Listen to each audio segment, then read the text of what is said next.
Welcome back to Paul's Tech News. Fire up those leaf blowers, everyone, and get ready to freebase some pumpkin spice latte, because fall has officially arrived here in the Northern Hemisphere, meaning you only have about 3 more months to put off all those minor tasks and maintenance chores that you will totally get finished before the year's end. But let's celebrate the autumnal equinox with more than just the usual rites of procrastination. For this very week, there was an even more bountiful harvest of tech news than usual, and my storerooms are overflowing with intensifying rumors about Intel 14th Gen CPUs launching, test results for NVIDIA's new Ray Reconstruction feature in Cyberpunk, and Xbox leaks showing a new console that is neither X-shaped nor box-shaped. And I am happy to report that NFTs have become fashionable again too, as in nice fall temperatures. So let's all chill and enjoy this week's tech news. Excellent! Today's video is brought to you by the Tower 200 series cases from Thermaltake, featuring a vertical tower design with a 90-degree rotated motherboard and 2 pre-installed CT140 fans. The Tower 200 can support huge GPUs, including the RTX 4090, without compromising airflow thanks to an abundance of filtered ventilation panels, and it also supports 280mm AIOs, standard size PSUs, and a sold separately 3.9-inch LCD panel kit to personalize your rig or display useful system stats. It's available in black, snow, or several unique shades of green, so for more on Thermaltake's The Tower 200 series cases, click the sponsor link in the video description.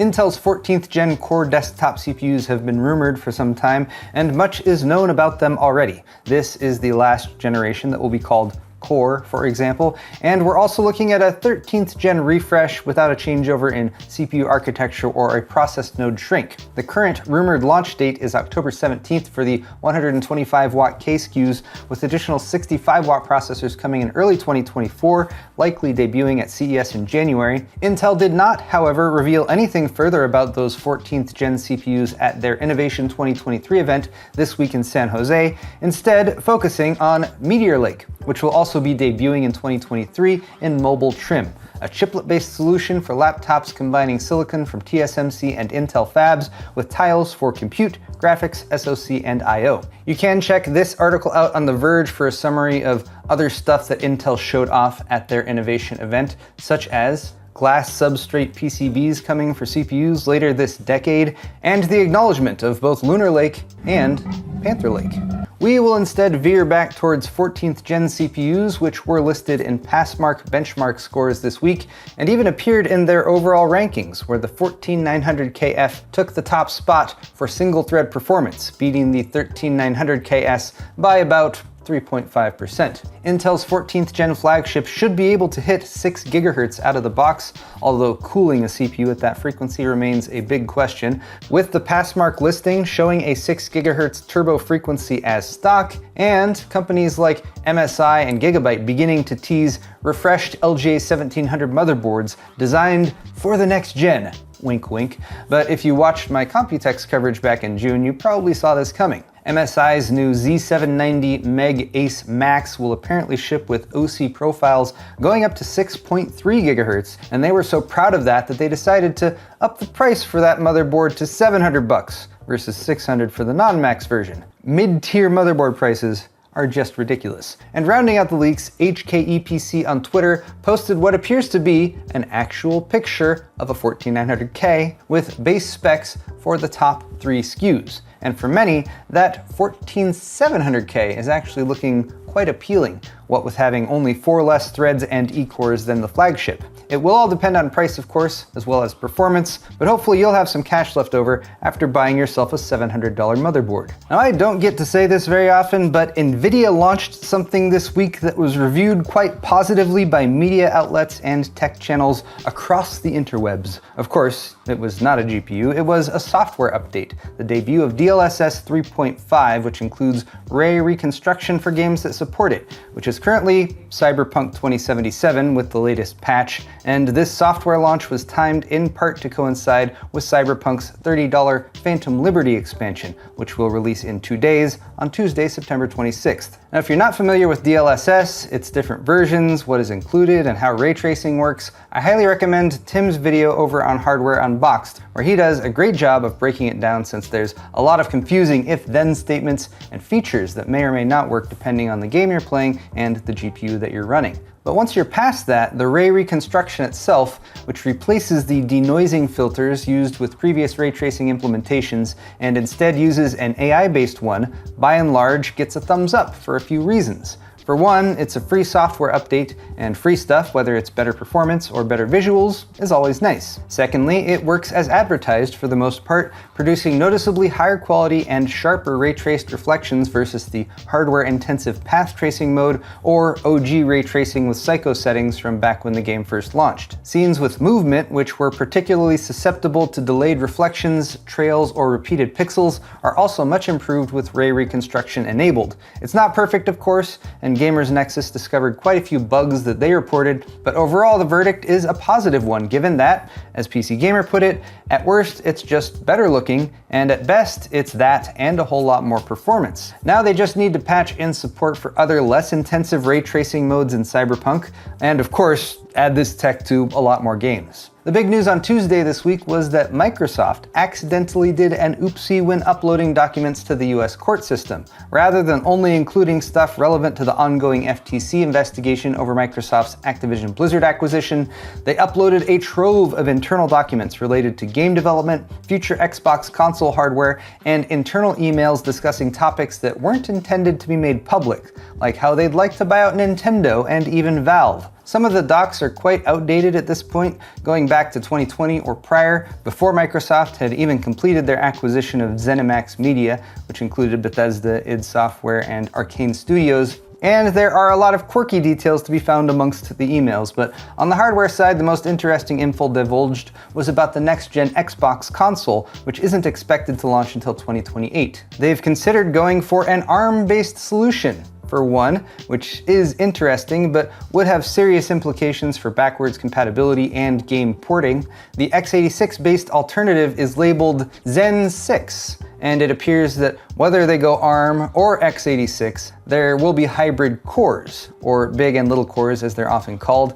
It's too early to say if that means AMD's Zen 6 CPUs will feature that type of design, but maybe. The ARM decision should be happening soon though, or so this timeline indicates, so we'll have to wait and see if they make that decision public at some point. There's also a mid-gen refresh for Xbox consoles coming soon, including this all-digital Xbox Series X that shamelessly rips off the trash can-inspired design of the 2013 Mac Pro. When asked why this design is neither X-shaped nor cube-shaped, a Microsoft rep said they were just trying to be a bit different this time around. You know, they wanted to think outside of the Xbox. Speaking of bad puns, it's time for Tech Briefs, where you get half the tech news in half the time. Lian Li is suing Phanteks because Lian Li says they did fan daisy chaining for easy RGB and electrical connections first. Lian Li filed a patent suit in California on September 8th, specifically calling out Phanteks' D30 series fans as copycats of the Lian Li Uni series fans. I've seen countless examples of copycat designs in the PC hardware space personally, so I am somewhat surprised that patent disputes like these don't spin up more often. Time will tell if Lian Li is just blowing smoke, but consider that it's not just Phanteks who would be at the center hub of this dispute. Corsair, Thermaltake, and Seasonic, as well as others, have made that connection too.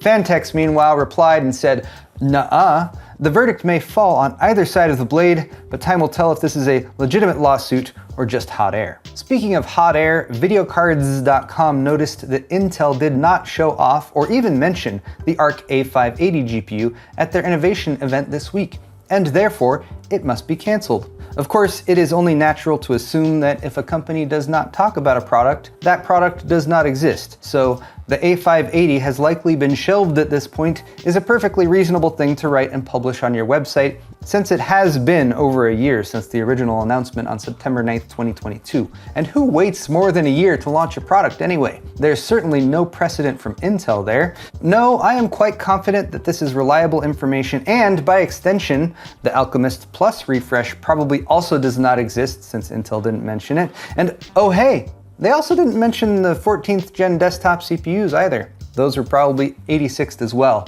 I guess you should say they were x86th. Surely, none of this will be proven wrong anytime soon. Speaking of wrongness, Unity has apparently realized that they were quite wrong in assuming they could practically extort small game developers with a revamp of their Unity engine pricing scheme that was published last week. It was a pay-per-download pricing scheme which would charge developers a flat fee anytime a Unity-based game was installed, and it was roundly lambasted by those in the game development space due to many shitty aspects, such as the fact that griefers could have theoretically just re-downloaded the same game over and over, running up the developer's tab with Unity. Thankfully, it only took about a week of backlash from devs and fans alike for Unity to backpedal and make some drastic changes to their garbage pricing plan, removing many of the high fees and increasing the revenue cap that a game must hit before higher charges are assessed from $100,000 to $200,000. And Unity Create Company President Mark Whitten said, "I'm sorry." So the broken trust has been repaired, all this unpleasantness will blow over, and no one will remember any of it ever happened. We end today's show with a dire warning. Beware. Beware the tantalizing siren's call that beckons you to engage with and read about really early GPU leaks. Case in point, the RTX 50 series is yet again in the news, even though NVIDIA has indicated that we shouldn't expect the new generation of cards until 2025 at the earliest. But the chip hell forums and Twitter leakers have posted about the RTX 5090 nonetheless, with appealing yet conveniently ballpark range figures estimating how much bigger the die will be, or how much more memory bandwidth, or that it will be totally 1.7 times as fast as the 4090 for sure. My advice is to apply heavy scrutiny to these postings and simply look at similar early leaks about RDNA 3 on the Radeon side and how off they were if you want a basis for comparison. The only thing I think is likely accurate here is the codename,